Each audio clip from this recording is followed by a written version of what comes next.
This is a Leadership Breakdown podcast. I'm Kylie Ota, intuitive business strategist and leadership coach.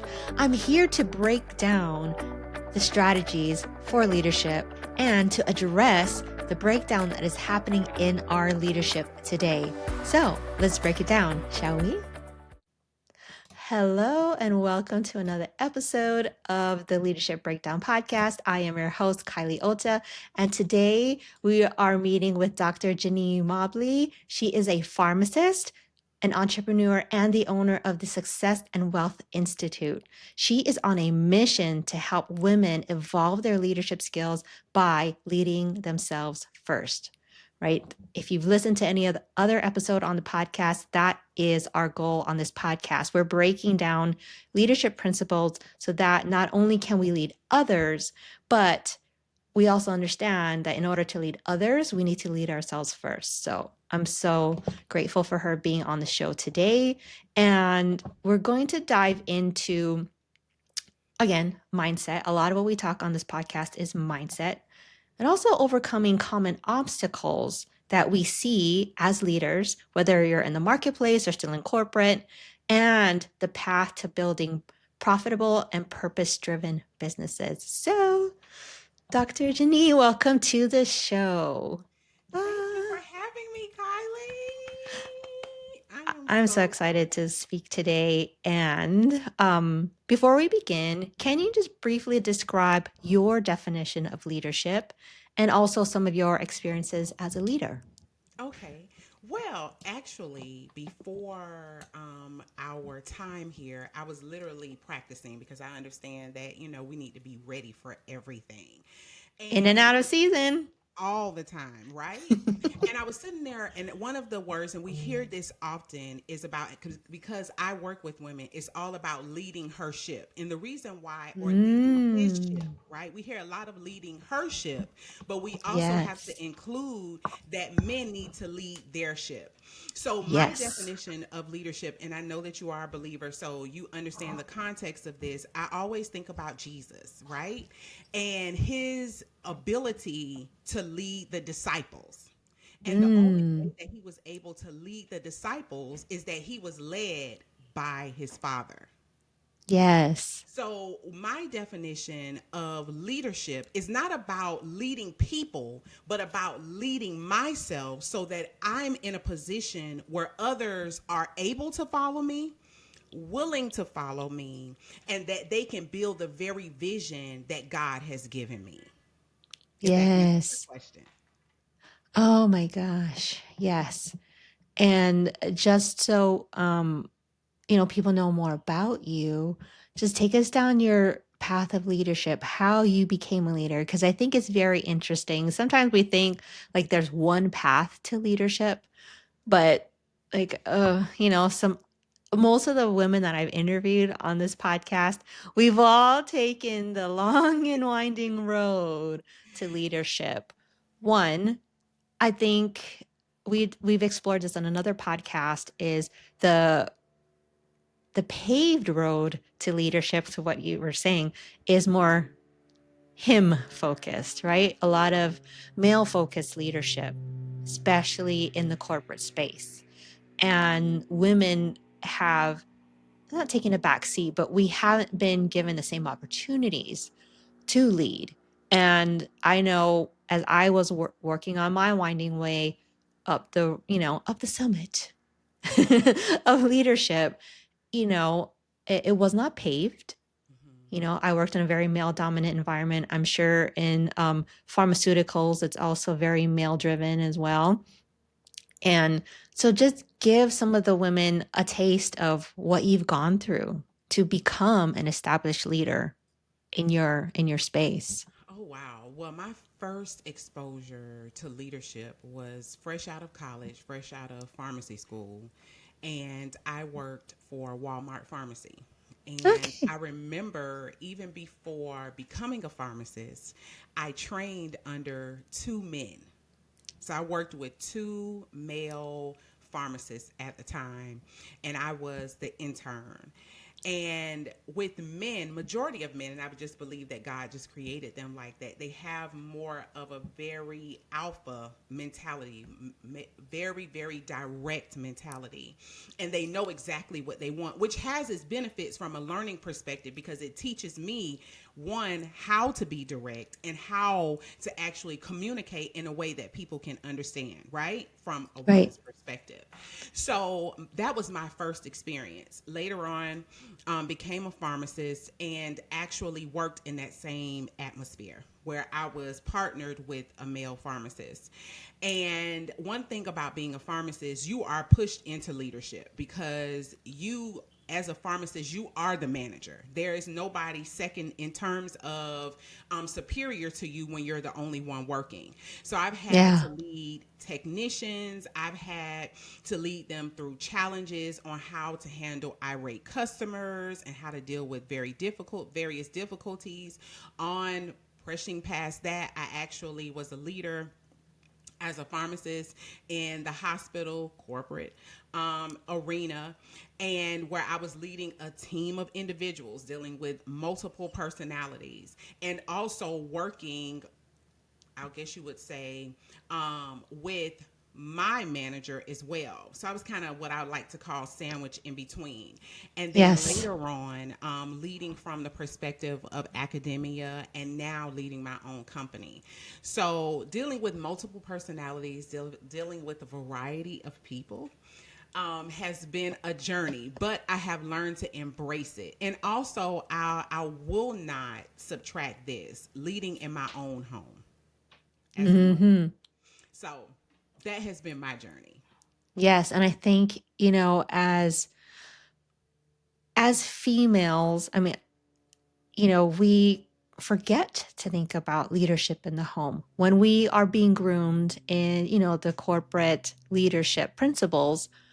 We I feel like it's minimized in the workplace, right? How do we be leaders in our home as well? Because it's not just, okay, a lot of, I used to joke all the time with my coworkers, like, I wish I had a wife at home doing my laundry, managing my home. Like, being a home manager is a whole job. It's a whole job. And as a single mom for like 8 years of my career, like juggling all of that. And honestly, those 8 years were also the years I was being propelled up the ladder. So I was like, I used to kid all the time, like, yeah, oh, like they got packed lunches and, like their days off were like, oh yeah, I went fishing. I'm like, oh, that's nice. I did laundry and I caught up on, bills and like taking care of all of the Mm-hmm. home managing things on my day off. And it, not to say that, but just saying, like, to reiterate what you said, that when we're talking about the concept of leadership, we often neglect to talk about home leadership. Mm-hmm. And like, just to piggyback off of that, I know you have a framework that you take your clients through. And, so what are those three essential mindsets that every leader should have? Well, I'll base it on the foundation of truly understanding that in order to lead anybody, we must first learn to lead ourselves. Whether you are a Yes. man listening to this, you need to lead your ship. As a woman, you need to lead your ship. So before you can lead in a marriage, before you can lead in a household, before you can lead in a company, because I really have learned just from observation that a lot of people want to manage, because I truly believe that there's a great difference between managing and leading. We want to manage people, we want to hold the title of leader, but many people aren't leading themselves before they lead other people. And as I Mm, work with my clients and teaching them how to profit from the very gift that God has given them, I'm always very, very focused on dealing with mindset first, because again, it goes back to the foundation and the premise of you got to lead yourself before you can lead anybody else. So right. all of the three P's are totally focused on self first. Okay. So the first P is patience. And I believe that every leader has to have patience first, being patient with yourself. Why? Because in your industry, in the marketplace, you should always be in a place of progress where you're learning, where you're growing. Because I truly believe that we're kind of like a river, so to speak, where there's Yeah. always a continuous process that's leading to something greater. Because understanding that Mm-hmm. rivers lead to bigger bodies of water. So we need to make sure that we lead ourselves so that we can then lead other people in our industries, in our companies, in corporate America, as a parent leading your children. Because here's the reality of it: the Bible is true. He tells us that if you teach a child in the way that they should go, when they get older, they won't part from it. Now, here's the thing that I identified about that: you can teach them the right way, or you can teach them the wrong way. The truth Exactly. still is the truth. And it's based on you leading yourself. So you have to be patient as you are growing with you, which means give yourself some grace. If you mess up just a little bit, hey, identify where the error was and be patient with yourself to learn a better way. And Yes. here's the thing: while people are watching you grow, because a lot of times, we don't want people, and I'll be honest, we don't want people to see us at our worst. But the reality of it is that this is where people begin to learn when they see you as the leader err, pivot in the right direction, and it lets the people that you're leading know, hey, they're human, they make mistakes. But here's the Right. thing: they And how do regroup. they recover? Exactly. Exactly. So you got to be patient with yourself as you are growing, and be patient with others as you are teaching them what you have already learned. Oh, I want to jump on that because a lot of times there are corporate policies that kind of frown on anyone making mistakes, right? You're Mhm. penalized for making mistakes. And I'm sure Oh, in yeah. pharmaceuticals, right, mistakes in that industry have deadly consequences, similar to oil Absolutely. and gas. Mistakes that Absolutely. we make have deadly consequences. So there are, severe penalties sometimes for mistakes. But what Mhm. that does is, right, one, it doesn't allow people to grow, right? And when people are hiding their mistakes, it Mm. causes a lapse in growth. Yes. And in my company, there was a concept called the Swiss cheese, where there Swiss cheese, there's holes in it, and right, if you're stacking cheese upon cheese or slice upon slice of cheese, it's not every time that the hole will line up, Mhm. but and the holes are mistakes, right? That are just covered and buried, but when the stars align and the holes align, they're, what seemed to be a bulletproof strategy, it Mm. like now there's a hole, and that's where incidents happen. And so our company has shifted to be more like a human performance company. Well, I don't work there anymore, but my husband still works there. So I still am keeping up with what the company's doing. But you know, like it's a very different culture than when I started. Is now that people are encouraged to talk about their mistakes Mhm. without fear of being penalized, it allows so much more growth, and people Right. can learn from mistakes. Because if we don't learn from the mistakes, let's say all five of your pharmacy techs made the same mistake, Right. and that's five incidents. When Mhm. if one person said, hey, I made a mistake on this one thing, that would have prevented four other people from making the same mistake, right? Right. Absolutely. Absolutely. And when we think about policies and procedures, they are Yeah. created based on things that have happened, or because of things that have happened. And I Right. honestly believe one of the reasons why people do not share the mistakes that they made is because there's shame associated with it instead of Mm-hmm. growth. Right. Yep. And I think this is where the depiction of feeling like you have to be perfect comes in hand. And this is why people are always on eggshells. This is why people are not performing at their best, because it creates a level of fear and it prevents people from progressing in their ability to perform in their Mm-hmm. duties. So I think that's one of the biggest challenges as well. Oh yeah. Yeah. And I'm like, okay, I want to hear the other two P's now because I feel like they're so in alignment for what we're talking about right now. Well, the other two, the second P is progression, right? Oh, One thing okay. about leading, any leader has a vision. And the Yes, vision is something that's progressive. It's not regressive. of course. So when Yes. you are a leader and you have a vision, you see things that one other people cannot see, and you see it from a place of distance in other people's eyes. So when we Mm, think about where technology has evolved, there were leaders who saw where the industry was going and they right. prepared for it, while Right. others were in regressive mode and they wanted to remain stagnant. So leaders Right. have to remain in a place of progression so that you don't remain stagnant.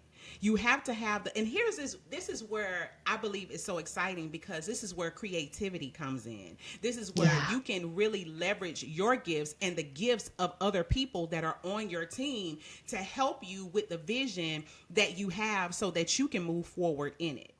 Mm-hmm. So we Yeah. have to be we initially, going back to us, we have to be progressive, and when we gather the vision, be able to communicate it in a way with our team so that when they see it, then they can run with that same vision and build it and be excited about it. Right. Habakkuk 2:22. Right. And Yeah. it's going back to that concept, right? And it's kind of funny that like non, biblical, people and non-biblical trainings per se, right? They do cover a lot of biblical principles, although they don't Mm-hmm. realize it, right? Yeah. But mission statements, write the vision, make it Right. plain so that those who have the tablet, who have Yeah. the statement, can run with it, right? Even for us, sometimes in church, it's like we always take that first part, like, write the vision, make it plain, but you Mm-hmm. have to write it such that it is so plain that other people can take it Absolutely. and run with it. Yeah, I was talking to Absolutely. someone yesterday. She was at a think tank Mm-hmm. over the weekend, and the leader of the group wasn't available. Like, she had prior commitments and she had written a vision, Mm-hmm. but it wasn't written in a way that the people could run with it. So while she thought they were being taken care of, essentially they lost 3 hours, and it was a timed event. So they were 3 hours Wow. behind in producing the outcome because the vision wasn't plain enough so that everyone Mm. could run with it. And that's even with a part of being progressive, that's where unification comes in. Because a lot of times, even as a parent, and even I was working with a group of people yesterday, and I found that they kept asking me the same questions, right? Hmm. And I thought Mm-hmm. that I addressed the question in a way that was very easily understood. And Right. then I had to step back. Again, this is where patience comes in. And I had to realize, okay, if they're not getting it, then there's something in my communication where there's a gap, or I haven't thoroughly explained it in a way that they can understand it. And to Yeah. your point, when we are not congruent, when we are not unified, when we aren't leading ourselves, then this is where pride can come in.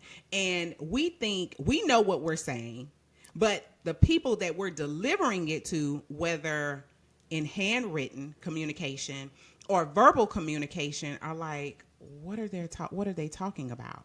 Right? Right. So again, this is where I always believe we always have to work on ourselves first, regardless of the level of leadership you are in, whether it's entry level, advanced level. You always have to work on yourself and be open and patient with you, as well as those who are working with you. Right. And what popped up for me while you're talking is ego. A lot of times, as we're Yes. in leadership, And the higher we go up the ladder, more responsibility, then our ego gets a little inflated. But if we don't keep Yes. that in check and remain humble, we're unable to receive, Right. critical feedback. And I think, like you said, progressive patience, like that also speaks to humility. Because I know the leaders that I've been under that have had the biggest growth and biggest results, or even as I'm leading people, right? When I am open and I put my ego aside and I'm open to receive, critical feedback, it allows that two-way communication. Like if the Absolutely. let's say direct report knows that you have a legit open door policy. A lot of leaders will say, I have an open door policy. And it's like, you can come in, my door is open, but I may or may not. I mean, of course, as leaders, we do have to filter, right? Right. What is feedback we will take into consideration or not, you know. But sometimes it's like, I just say I have an open door policy because that's what we're supposed to do as leaders. But the people don't come through your open door because it's technically not an open door because they know that their ideas are not going to be readily received. And so we have to make sure as leaders, we keep our egos in check. We keep that humility at the Hmm. forefront because then our organization can grow as a whole. It's not us Absolutely. leading and like we're pulling our followers or direct reports along and saying, no, how can we all move forward together? Because it's a heavy burden if you're a leader trying to pull people along. Absolutely. And But that if means you're a lot of us. motivating and encouraging along the way, it's like your burden of leadership will be that much lighter because we're all going in the same direction, right? Absolutely. Absolutely. And here's the thing, the vision, one thing that I understand about leaders, you get large visions. And this is just the way that we're Yes. created. And a lot of the Right. times, the vision is so huge, it's created that way because you can't do it by yourself. And here's the Mm-hmm. thing, this is where you go back to being patient with you and you're patient with other people.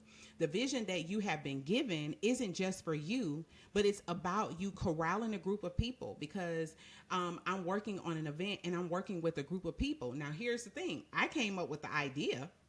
Thank God for the idea, right? But Right. these people have taken the idea, oh my gosh, and they have ran with it, right? They Nice. have made it what I believe God wanted it to be. But me by myself, oh baby, executing it by myself, oh, that would have been a whole wreck, right? Because there are Right. other gifts, there are other talents, there are other things Exactly. that other people on the team have that I don't have that will help bring the vision to pass. And this is why, again, we always, in the marketplace, in corporate America, we always have to lead our own ships first because as you get ideas, and we need to be open to other people's ideas because guess what? Their idea may be the icing on the cake for your vision. But if they're too Exactly. timid to come to you and say, hey, I think this would be better executed this way, and you're Right. not receptive, it's going to make the vision that you communicated with them even harder and more difficult if you're not open to the skills and the gifts that other people have. Exactly. And Oh you my can't gosh. progress. Sorry about that. You can't progress. Right. So we did patience and progress. What's the last P? I'm so excited. Oh gosh, the last P is perseverance. So Oh. being able to press our way through times of difficulty or when we don't see the level of success that we planned Mm-hmm. for or that we hoped for in the time that we desired. And this is where patience comes in. Yeah. This is where patience comes in because one of the things that I observed is that a leader can become frustrated because they don't see the vision come to pass and you take it out on the team. Not that it's the team's Mm-mm-mm. fault, but you're looking at your shortcomings and you're taking your frustration out on the very people that may have the idea to help you to execute it, right? Yes. So leaders have to have a persevering mentality because here's the thing, as you are dealing with personal challenges, as you are dealing with your stuff, The people that you are leading and the people that are following you and the people that are looking to you for support, encouragement, help, skills, and resources are dealing with their own struggles, Exactly. right? So we have to position ourselves in patience so that we're able to persevere through difficulty and in times when we're not seeing the level of success in the results that we desire. Right. Oh my gosh, that's so good. So now that we've gone through your three P's, like what is that one last piece of advice that you want to give to the listeners today? They're like, wow, okay, I do need to work on my three P's for sure. But what is that one thing that will help them to either get started or to take themselves to the next level of leadership? I Here's the thing. I think everything this begins with a decision. Yeah. When we decide that this is the objective or this is the goal or this is the result that we desire to achieve. And I find that when we become decisive about something, there's nothing that will change our mind. Because I Mm-hmm. believe when we're decisive, when we make a decision, we're planted. And it's Yes. going to take a whole bulldozer to Right. move us out of the way. So you have to decide that you want to progress in leadership. And you have to, and in that decision, you have to understand that that's going to require another level of you.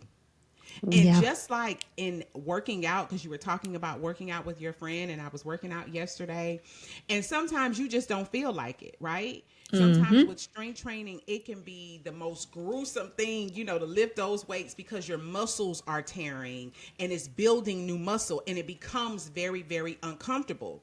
When you make the decision to elevate and progress as you should, you have to also accept the fact that that's going to come with some level of discomfort, with the Mm-hmm. understanding that it's going to reveal a whole greater level and layer of you that you have yet to encounter.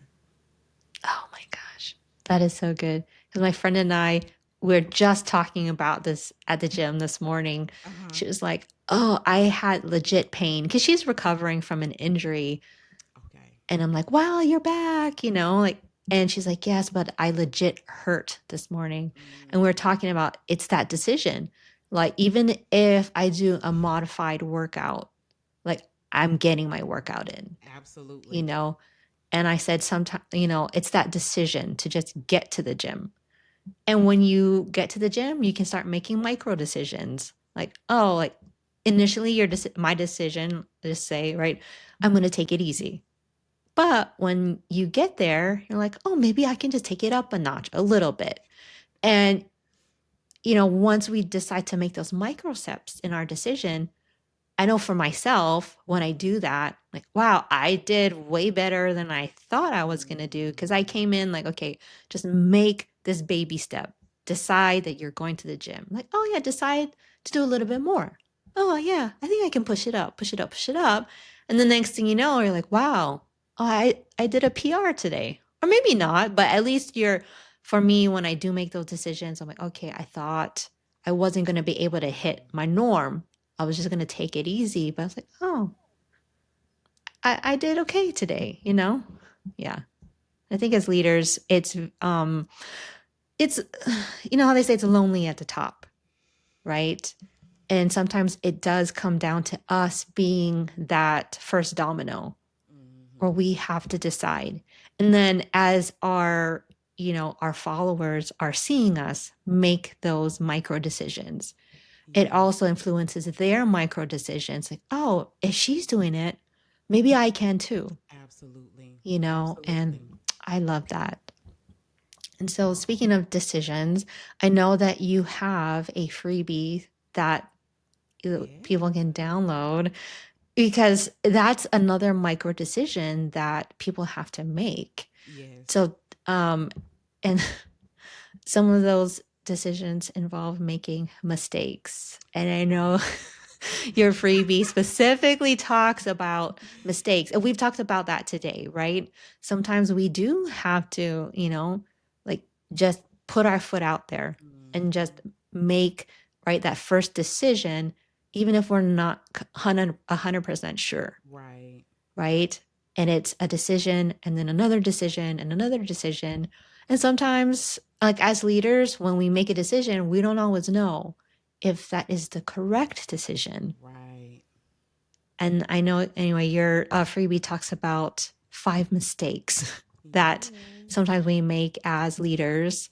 Um, so just tell us more about that. Yes. So, it's a video that really discusses the 5 mistakes that women, and if you're a man, you can definitely check it out, that they make that prevent them from profiting from the very gift that they have Mm, been given. And a lot of the times, and I share it, and the reason why I say mistakes, because guess what? People understand that mistakes are made, and a lot of people don't want to make mistakes.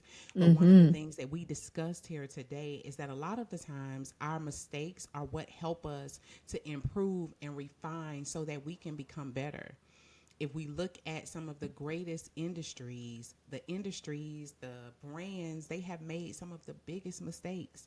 Look at BP. They're making a huge comeback after that huge oil spill years Mm-hmm. ago, but they found a way to progress. And my Yes. goal is to propel women in understanding that, hey, although you made mistakes along the way, and you will make more, hopefully not too many, as you are building your company, guess what? There's a way that you can pivot and refine yourself, your systems, and who you are so that you can be best to serve the people that you have been called to serve. So it's the Right. 5 mistakes that women make that prevent them from profiting from your purpose. Wow. There's more peas. But I'm a sucker for alliteration, so I love it. So yeah. It's easily Um understood. yes, we're on that same wavelength. And so anything that I have mentioned today will be in the show notes. So you can just click the links below in the show notes. And I'll also she's going to tell you where you can find her online, and all the links will also be down in the show notes. So yeah, just tell everyone where they can find you online, because where I found you was like, oh, you have these awesome YouTube videos that you do, and Aww. they're so encouraging. And so I encourage you to watch these encouraging videos. But yeah, tell us where we can find you and more of the encouragement that and inspiration that you give to your followers. Well, you can find a lot of video content on YouTube under my name at Dr. JaNee Mobley. I'm also on Instagram under the same full name, Dr. JaNee Mobley. And I'm on Facebook for those of you all who are Facebookers under Dr. JaNee. So, yeah, you can find me there. Nice. Come on over. Yes. Yeah. And also make sure you comment, like, if the word of encouragement that she's given you has, it's always great to get feedback on, like, Yes.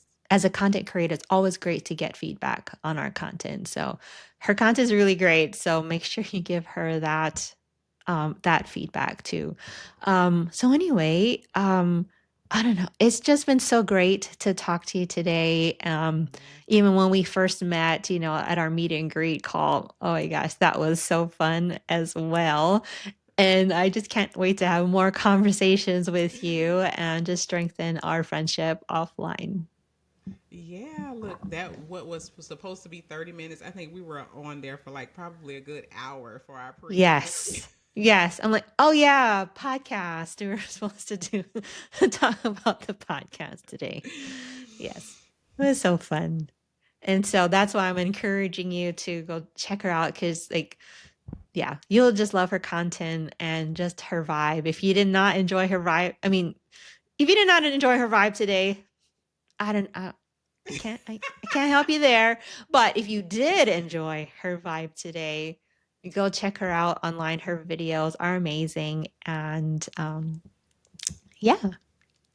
And so, with that, we'll conclude today's episode of the Leadership Breakdown podcast. And I can't wait to see you guys on the next episode. See you next time. Bye. Thanks for listening to the Leadership Breakdown podcast. If you're ready to break free from the overwhelm and finally create the impact you've been working so hard for, I want you to grab the Leadership Legacy Playbook. This guide gives you the exact strategies to lead with purpose and leave your mark on the world. Don't keep putting off the legacy that you want to build. Grab the link in the show notes and start building your legacy today.